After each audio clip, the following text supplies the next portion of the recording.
Hi my lovely YouTube family, कैसे हैं आप सब लोग। Welcome to my channel which is मेरी खुशियाँ। आई होप आप लोग जो है जो इससे पहले मैंने वीडियो बनाई है about Japanese technique of staying healthy and happy, I think आप लोग उनको उसको फॉलो कर रहे हैं। और आप लोग मुझे बताना कि उससे कितना फ़ायदा आप सब लोगों को हो रहा है। सो यस, उसी के कंटिन्यूएशन में another technique which I wanted to discuss with you all, and that is हरा हाचीबू। आप लोगों ने देखा होगा कि हम जो भी हम इंडियंस स्पेसिफिकली एंड जब हमें कोई चीज़ बहुत टेस्टी लग जाती है, या लेट्स से कि हम लोगों को लाइक जब हम लोग बहुत ज़्यादा भूखे होते हैं, तो हमारा जो अनकॉन्शियस माइंड है, हम लोग कहीं ना कहीं ज़्यादा वी टेंड टू ईट मोर, हम लोग ज़्यादा खा लेते हैं, है ना। और एनी हाउ ये तो मैं बोलना चाहूँगी कि जो इंडियन फूड है वो बहुत ही ज़्यादा टेस्टी होता है, और उसका कंपैरिजन पूरे वर्ल्ड में कहीं नहीं है ना। जब हमारी मम्मी बनाती है, जब हम लोग बहुत ज़्यादा भूखे होते हैं, या कभी हमारी कोई फेवरेट डिश बनती है, हम लोग जो है ना बहुत ज़्यादा खा लेते हैं, है ना। मैंने सही कहा ना। यार इसी टाइम पे जो ये जापानीज लोग होते हैं, ये फॉलो करते हैं एक टेक्निक जिसे बोलते हैं हरा हाचिबू। ठीक है, जिसका मतलब ये होता है कि हम लोगों को अवॉइड करना है ओवर ईटिंग। और कहीं ना कहीं सिर्फ ओवर ईटिंग को ही ये फोकस नहीं करता है, ये फोकस करता है माइल्डफुल ईटिंग पे। तो कहीं ना कहीं लेट्स से कि जब मैं कुछ खा रही हूँ, मेरे दिमाग में ये चीज़ होनी चाहिए कि जैसे ही मेरा 80% मेरे को फुल फील हो रहा है, तो वहीं पे मुझे स्टॉप कर देना। तो I know it is difficult, but आप लोग इसे ट्राई कीजिए। कभी भी पूरा भर पेट खाना नहीं खाना चाहिए। कहीं ना कहीं हम लोगों को इस चीज़ को फॉलो करना चाहिए, एंड आप लोग प्लीज़ इसे फॉलो करना, और मुझे कमेंट सेक्शन में बताना कि आप लोगों को इस वाली टेक्निक से कितना फ़ायदा मिला। या सो क्योंकि आई थिंक कि कहीं ना कहीं जब हम लोग कम खाते हैं, क्योंकि ज़्यादा खाना, ओवर ईटिंग करना, ये कहीं से भी अच्छा नहीं है। Because as I always keep saying and keep stressing कि जो भी कुछ हम लोग खाते हैं ना, वो हम लोगों का पचना बहुत ज़रूरी है, डाइजेशन बहुत इंपॉर्टेंट है। तो डाइजेस्ट करने के लिए किसी चीज़ को हम लोगों को टाइम देना चाहिए अपने बॉडी को। आजकल इंटरमिटेंट फास्टिंग बहुत चल गया है, एंड अपार्ट फ्रॉम दैट मुझे ये लगता है कि जो हम खा रहे हैं उसका पोर्शन आप लोग कम कर दीजिए। बिकॉज अगर पोर्शन कम करेंगे तो डेफिनेटली आप लोगों को बेनिफिट होगा, आपका खाना जल्दी डाइजेस्ट होगा, और जब हम लोगों का माइंड, हमारी बेसिकली बॉडी हैप्पी है, तो हम लोग खुद भी बहुत हैप्पी है ना। So yes, this is one of the technique. और बाकी टेक्निक्स के साथ मैं आपसे आई इस व्लॉग में आप लोग बने रहिए। मैं बाकी की जो दो टेक्निक है, बिकॉज मैं तीन तीन करके शेयर कर रही हूँ, वो आप लोगों के साथ शेयर करूंगी। Till then, bye bye. या हाय गाइस, आज मैं फिर से वॉक पे निकली हूँ, एंड जैसा कि हम लोग बात कर रहे हैं अभी जापानीज टेक्निक कि कैसे जो जापान के लोग हैं वो बहुत ज़्यादा खुश और बहुत ज़्यादा हैप्पी रहते हैं।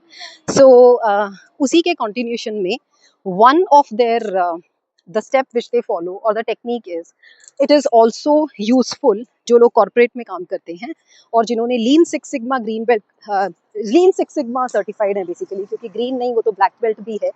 आई एम श्योर उन लोगों को भी पता होगा। So it is kaizen. ठीक है, तो kaizen is basically technique which is followed for continuous improvement.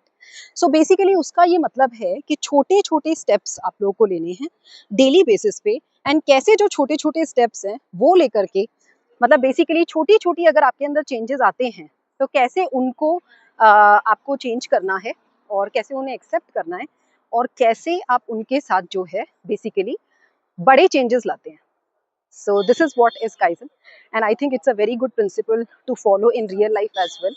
क्योंकि हम अचानक से चाहें, मान लो for example if I even talk about losing weight, तो अचानक से अगर मैं ये चाहूँ कि मैं बहुत ज़्यादा पतली हो जाऊँ, तो ऐसा नहीं है। I have to begin, I told you, जैसे जिम की भी मैंने बात की थी, तो बहुत ज़्यादा हम लोगों को बेसिकली कंटिन्यूसली उसको चलाना होता है। तो वो चीज़ है। तो बेसिकली जिम की भी अगर मैं बात करूँ, तो ऐसा तो नहीं है कि एक ही दिन में हम लोगों को रिजल्ट मिल जाएगा, वो रिजल्ट हमें धीरे धीरे आता है। तो yes, that is what kaizen says, कि slowly and gradually and small improvements we should always try, कि हम डेली बेसिस में कुछ ना कुछ छोटे छोटे चेंजेस अपने अंदर लाएं, एंड वो छोटे छोटे चेंजेस एक दिन देखना बहुत बड़े चेंजेस लाएंगे। And we should be happy about it. जो हमने एक दिन में अचीव किया है, we should be happy about it, right? So yes, मुझे पर्सनली काइजन बहुत अच्छा लगा, बिकॉज मुझे ऐसा लगता है कि अचानक से वो प्रेशर डालना अपने ऊपर कि मुझे आज ही अपने आप को पतला करना है, उससे बेटर है कि धीरे धीरे कैसे मैं अपनी मंजिल की तरफ पहुंच सकती हूँ। आप लोग मुझे बताना कि आपको काइजन से रिलेटेड कोई डाउट है, या आई होप आप लोगों को वो समझ में आ चुका है।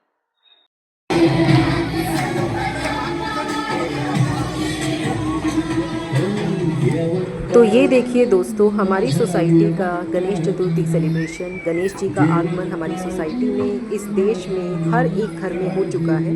और मैं चाहती हूँ कि गणपति जी की कृपा हम सभी पे बनी रहे और सभी के घर सुख, समृद्धि, खुशहाली सब कुछ आए, जो वो चाहते हैं सबकी मनोकामना पूरी हो और इस देश में बस खुशियाँ ही खुशियाँ फैलें।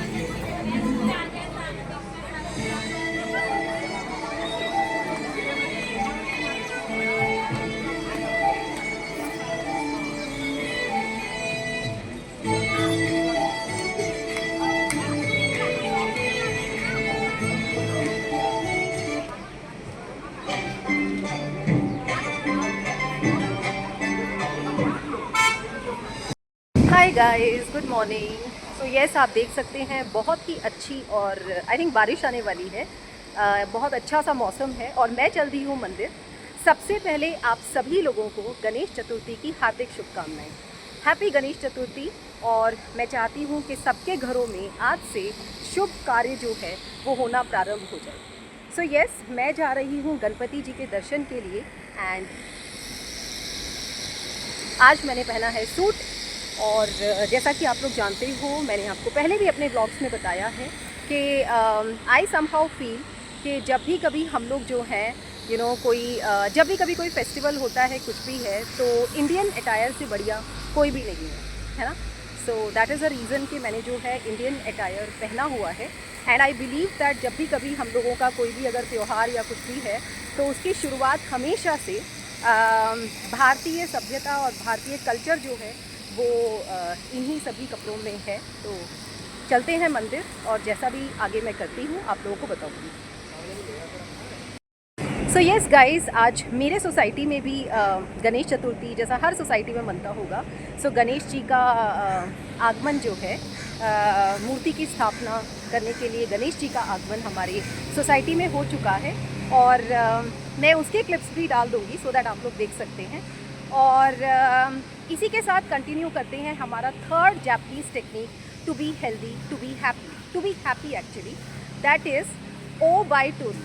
ओबाइटोरी का मतलब होता है you should never compare yourself to others. आपकी जो जर्नी है, जो आपने अपनी ज़िंदगी में देखा है, वो बिल्कुल अलग होता है एज़ कम्पेयर टू कोई और इंसान।